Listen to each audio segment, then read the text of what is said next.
రాయలసీమను విస్మరిస్తున్నారంటూ వస్తున్న ఆరోపణలపై ముఖ్యమంత్రి చంద్రబాబు తీవ్రంగా మండిపడ్డారు. చివరి రక్తపు బొట్టు వరకు రాయలసీమ అభివృద్ధికి కష్టపడతారని, కర్నూలుకు పూర్వ వైభవం తెస్తామని స్పష్టం చేశారు. ఎవరి హయాంలో రాయలసీమలో అభివృద్ధి జరుగుతుందో చర్చకు సిద్ధమా అని సవాల్ విసిరారు. కర్నూలు జిల్లాలో ఉర్దూ విశ్వవిద్యాలయానికి శంకుస్థాపన చేసిన చంద్రబాబు త్వరలో ఉర్దూ ఉపాధ్యాయుల నియామకానికి ప్రత్యేక డిఎస్సి వేస్తామని ప్రకటించారు. రాయలసీమ జిల్లాల్లో పర్యటనలో భాగంగా కర్నూలు జిల్లాలో ముఖ్యమంత్రి చంద్రబాబు పర్యటించారు. ఓర్వకల్లు మండలంలో సుమారు 125 ఎకరాల స్థలంలో నిర్మించనున్న ఉర్దూ విశ్వవిద్యాలయానికి ఆయన శంకుస్థాపన చేశారు. భవనాల నిర్మాణానికి 20 కోట్లు విడుదల చేశామని, వచ్చే ఏడాది నుంచి తరగతులు ప్రారంభిస్తామని పేర్కొన్నారు.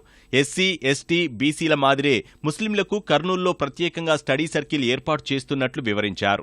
ముస్లింల అభివృద్ధికి ప్రభుత్వం అన్ని విధాలా కట్టుబడి ఉందన్న ఆయన కర్నూలు జిల్లాలో ప్రత్యేకంగా హజ్ హౌస్ కట్టిస్తామని పేర్కొన్నారు.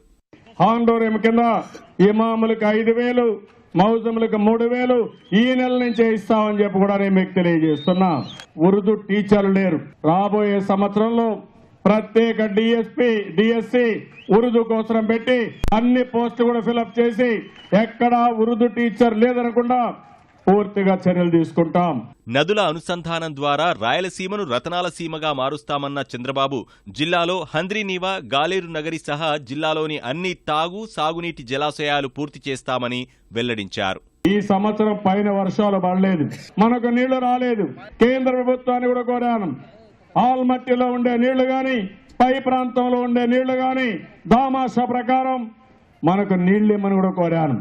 పోలవరం ప్రాజెక్టు పూర్తయితే బాగుపడేది రాయలసీమ. మళ్లీ రాయలసీమని రతనాల సీమగా తయారు చేసే బాధ్యత తెలుగుదేశం ప్రభుత్వం తీసుకుంటాం. రాయలసీమకు అన్యాయం జరుగుతోందంటూ వస్తున్న ఆరోపణలపై ముఖ్యమంత్రి మండిపడ్డారు. ఈ యొక్క రాయలసీమకి పట్టెసీమ ఆ నీళ్లు తీసుకురావాలని వీళ్లకు ఎక్కడ చూసినా భయం పుట్టుకునింది. వీళ్ళ మాటలు చెల్లుబాటు కావని, పెత్తందారి ముఠా కక్షలు ఉండవని మళ్లీ అడ్డం పడే పరిస్థితికి వచ్చారు. మీరు మంచి చెప్తే ఇంట, మీరు అడ్డుపడితే మాత్రం బుల్డౌజర్ మారిగా ముందుకు పోతా, బుల్లెట్ లాగా దూసుకుపోతాను తప్ప అడ్డుపడితే నిలబడే సమస్య లేదు. ప్రతిరోజు మాట్లాడే నాయకులు నేను రాయలసీమ వాడిని కాదా అని మిమ్మల్ని అడుగుతున్నా. ఏం తమ్ముళ్ళు, అవునా కాదా అని మిమ్మల్ని అడుగుతున్నా. నా జీవితంలో చివరి రక్తపు బొట్టున్నంత వరకు రాయలసీమకు అన్యాయం జరగదు తమ్ముళ్ళు. ఆ విషయం కూడా గుర్తుపెట్టుకోవాల్సిన అవసరం ఉంది. అయితే అమరావతి నిర్మాణం చేస్తూనే ఇంకా బ్రహ్మాండంగా కర్నూలు ఒక మెగా సిటీగా తయారు చేస్తాం.